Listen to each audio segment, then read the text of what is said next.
আলাইকুম এভরিওয়ান, কিতা করে আপনারা সকল ভালো আছেন? আলহামদুলিল্লাহ আমরা ভালো আছি। তো welcome to SP couple blog UK. তো আজকে আমি আর একটা রেসিপি লইয়া আপনার মাঝে হাজির হইলাম। আজকে রেসিপিটা হইল বাঁশপাতা কিলা আমি রান্না করি।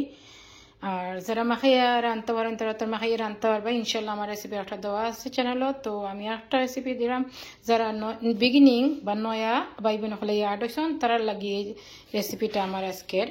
তো আমি মাছটারে নদইয়া ক্লিন করিয়া নিছি, কাটি উঠে সপ্তাহ ওই দহকা সপ্তাহ কাটি উঠে ক্লিন করিয়া নিছি গি। আর এরপরে দোয়া শেষ, এখন আমি পানির মাঝে ভিজিয়ে রাখলিছি, জাস্ট রান্দার যাইতাম রান্তাম। আর আজকের রান্না আমার হইল বাঁশপাতা রান্না। জাস্ট বাঁশপাতা রেসিপিটা দিমু কিছু আপনারা হেল্পফুল লাগি যদি আপনারা কোনো কাজ হয়। আর দেখো বাঁশপাতা রান্নার লাগে আমি অলরেডি জায়গাটা বয়ে দিছি। আর একটা রান্না হয়েছে আমার ওই দেখো কালারফুল বাজি টেংরা শুটকি দিয়া গাজর দিয়া আর কাবিজ দিয়া মজা করে মজা রেসিপি বানাইছি। ইনশাল্লাহ চাইন যদি আপনারা রেসিপি নেক্সট টাইম দিব। আর এনে দেখো মুখির শুকটি শিরা এনে দিছি ফাটা বাঁশপাতা আর কয়েকটা ইসা টেংরা শুটকি আর শীতল শুটকি দিয়া মুখে দিয়ে শুটকি শিরা অলরেডি হয়ে গেছে, খালি বাঁশপাতা দিয়ে নামাই দিব। আর এখন যাইমু কি আমি বাঁশপাতা রান্দাত যারা দেখছেন না আমার আগর রেসিপি ইনশাল্লাহ এখন দেখিলেই বা। আর যদি আপনারা নয়া বা ইভেন যারা মাছ খাইতে খান ছোট মাছ হয় তাহলে লাগি আমার এই রেসিপি ছোট্ট রেসিপিটা ইনশাল্লাহ আপনার কাছে ভালো লাগবে। কন্টিনিউ দেখবা ধৈর্য ধরিয়া কষ্ট করিয়া। তাহলে চলকা রান্নাত এখন প্রথমে দিয়া দিলাম তেলটা একটু পরিমাণ মতো। অলরেডি আমি মাখাই ছোট মাছ রান্ধি, আর যেহেতু আমি আজকে তুলা বাগারি রানবো একটু পরিমাণ মতো তেল দিয়ে দিলাম। তেলটা একটু গরম হওয়া বাদে আস্তে আস্তে ইনগ্রিডিয়েন্টস দিব সবটা। তেলটা গরম হয়ে আইছে, এখন দিয়ে দিলাম একটু রসুন ফালি ফালি রাখছিলাম। রসুনটা একটু জাস্ট ফ্লেভার ওলাই দিছি, আপনারা পেস্ট রসুন দিতে পারবা। আমি জাস্ট একটু ফ্লেভার আইবার লাগিয়ে দিছি, যেহেতু একটা টমেটো দিব খাটিয়া। টমেটো দেওয়ার কারণ হইল যেন একটু রসুন দিছি 2-3 টুকরা ফ্লেভার, এক কোয়া রসুন আমি খালি খাটিয়া দিছি। রসুনটা লাল হয়ে গেছে, এখন আমি তার মতো পেঁয়াজ দিয়ে দিলাম। যেহেতু ছোটো মাছ রান্তাম একটু পাতলা পাতলা জল থাকে সেহেতু আমি পেঁয়াজটা কমাইয়া দিলাম। এখন পেঁয়াজটা নাড়াচাড়া করিয়া পেঁয়াজের যে কাঁচা কাঁচা গন্ধটা তৈরি দিই নাড়াচাড়া করে বাজে নিবা। দিয়া দিলাই এখন পরিমাণ মতো লবণ, যেহেতু বাবা দিলাইছি সামান্য একটু লবণ দিলাই। কিলা সুন্দর ধোঁয়া উড়ে দেখা আমি দিয়া দিলাইছি আন্তর মতো লবণ। রান্না তো সবই পারেন, আর কিতাও কইতাম রান্না রান্নাও তো আর ভিডিও কিতা করবা দেখবা কি কষ্ট করিয়া। যদি আপনারা কোনো হেল্প হয় তাহলে ফার্স্ট মশলাটা কিছু খসাই হোক, তো আস্তে আস্তে সব গুঁড়া মশলা দাঁড় করে দিলাম। পেঁয়াজটা এখন বাড়াটিকে বাজা হয়ে গেছে, দিয়া দিলাম আমি হলুদ গুঁড়া 1/2 চা চামচের মতন। আর মশলার গুঁড়া আমি দিব 1.5 চা চামচের মতন, বিকজ ছোটো মাছ একটু জাল ভাল লাগে, আর কিছু দিতাম না।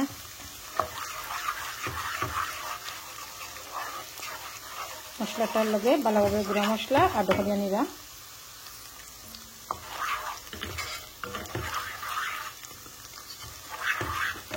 গুঁড়া মশলা দেখি মশলা বাজা হয়ে গেছে, কারণ একটা স্মেল বার হয়েছে মজা। তো আমি এখন আর ধরলাম পুরো পানি।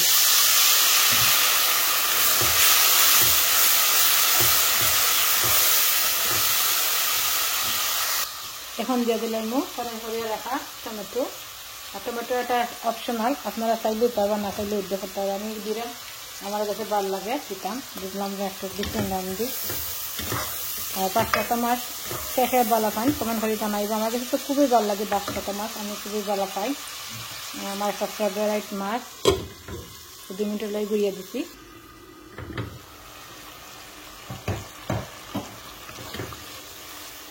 মশলাটা কষিয়ে আছে, তেলটা উপরে বাইয়ে আছে, এখন দিয়ে দিলাম আমি বেয়ে রাখা মাছগুলা বাঁশপাতা মাছ। এনে আমি 2 ব্লক বাঁশপাতা মাছ রান্না করলাম। আমরা দেশে ব্লকের মাঝে থাকে প্যাকেটের মাঝে, তো 2 প্যাকেট আমি বাঁশপাতা মাছ রান্না করলাম।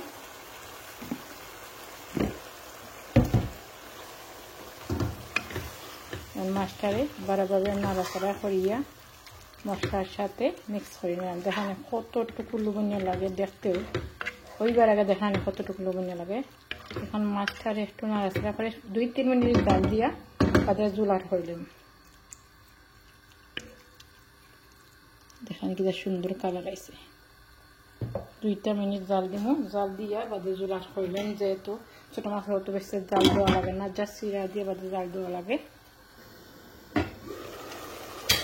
জালটা মাছটা পানি বাড়িয়ে আইছে এখন দিয়া দিলে কাটতে রাখা কাঁচামরিচ দেওয়ার কারণে লাভ থাকি তো জাল যা বাড়াইতো আর দিয়া দিলাম শিরা পানি আঁকি আর পানির জালও যতটুকু থাকবো অবশিষ্ট ওইটুকু থাকবো আমার রুজুল আর দিতাম না আপনারা আপনার আন্দাজ দিবা আর ছোট মাছ একটু জুল পাতলা পাতলা খাইতে ভালো লাগে আমার কাছে তো খুবই ভালো লাগে আপনারা কাছে কিলা লাগে জানাইবা তাহলে গুইয়া দিলে আনটি তখন তো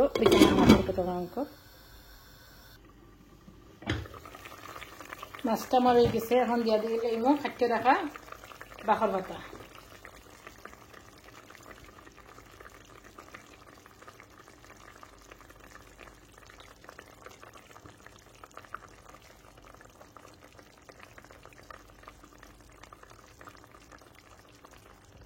ওগুলো হইলো আমার আজকের রেসিপি তো আস্তে আস্তে খানি টাইম হয়ে যায় তো আর দেখাইছি আমি কিলা বাজি করছি আর এরকম বাজি করে খাইতে খুবই মজা লাগে আর এনে তো আর মাছ রাঁধছি আর এনে শুটকি শিরা দেখতে না কতটুকু লুবিনি হয়েছে ওটা আমাকে দেখাই আপনারা কতটুকু ইয়ামি হয়েছে যদি আপনারা না দেখেন বুঝতে পারেন দেখেন ওই দেখো কা আর বাসাটা দিছি ইসা মাছ দিছি ট্যাংরা শুটকি দিছি আশিদল শুটকি দিয়া কাঁচামরিচ খাটিয়া আর কত মজা শুটকি শিরা ইয়া মজা আলান খাইন জানো আপনারা রান দিয়া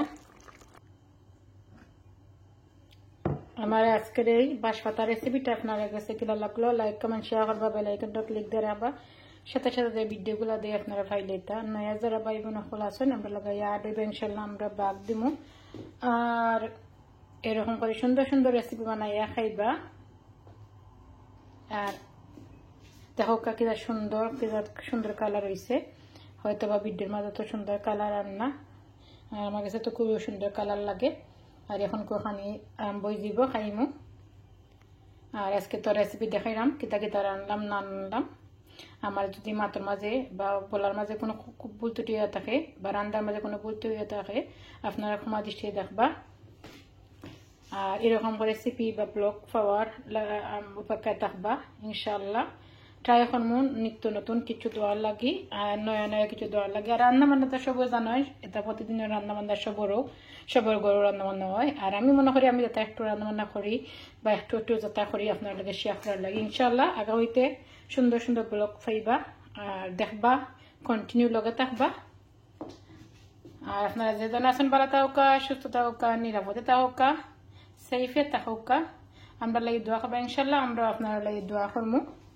আল্লাহ হাফিজ আসসালামু আলাইকুম রহমতুল্লাহ ওয়া বারাকাতুহু